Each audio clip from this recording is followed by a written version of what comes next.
চাওক জালি যিটো আমাৰ সমীক্ষা দিছে, সমীক্ষাটো চাই আমাৰ আচৰিত হ'বলগীয়া কিবা আছে বুলি মই ভবা নাই।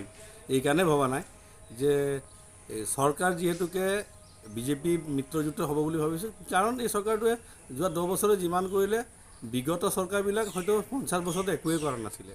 অকল নিৰ্বাচনৰ সময়ত আহে আৰু মানে অকল ডাঙৰ ডাঙৰ কথা কয় আৰু সূতা কম্বলতে চলিলে। এই চৰকাৰটো অন্ততঃ সাধাৰণ বিকলাংগ মানুহৰ পৰা আদি কৰি খুব ধনী মানুহলৈকেও মানে কিবা নহয় কিবা এটা আঁচনি পাইছে। আৰু উন্নয়ন কি অন্ততঃ এই চৰকাৰটোৱে মানুহক শিকালে যে এইটোকে উন্নয়ন কৰে। আগত উন্নয়ন মানে কি মানুহে বুজি নাপায়, এতিয়া অন্ততঃ চৰকাৰটোৱে দেখুৱাইছে। গতিকে ৰাইজে আশা ৰাখিছে যে এইবাৰে হ'ব আৰু মানুহে ভোট দিছে বুলি আমি ভাবিছোঁ। মানুহে কৈ আছে যে এইবাৰ বহুত চৰকাৰে কাম কৰিছে আৰু এইখন চৰকাৰকে ৰাখিম বুলি বহুত মানুহে আমাৰ ৰাস্তা ঘাট আমি কথা পাতিলে মানুহখিনি কয়। গতিকে সমীক্ষাটো মই ভাবিছোঁ 100% শুদ্ধ হ'ব আৰু যিজন বিজেপিৰে MLA হওক যদি কাম কৰা নাই সি হাৰিব। সমীক্ষাটো দেখুৱাই আছে, বহুত জেগাত দেখুৱাই আছে, তাৰমানে কাম কৰা নাই। এতিয়া অখিল গগৈয়ে বহুত ডাঙৰ ডাঙৰ কথা কৈ আমি চাইছোঁ, অখিল গগৈ 50% দেখুৱাই আছে। অখিল গগৈটো জিকিব লাগিছিল তেনেহ'লে, যোৱাবাৰ MLA আছিলে, বৰ ডাঙৰ MLA বুলি নিজকে কয়। সি এতিয়া পুলত শুই থাকিলে এতিয়া কোনোবাই ভোট দিব বুলি ভাবিছে যদিও ভুল ভাবিছে।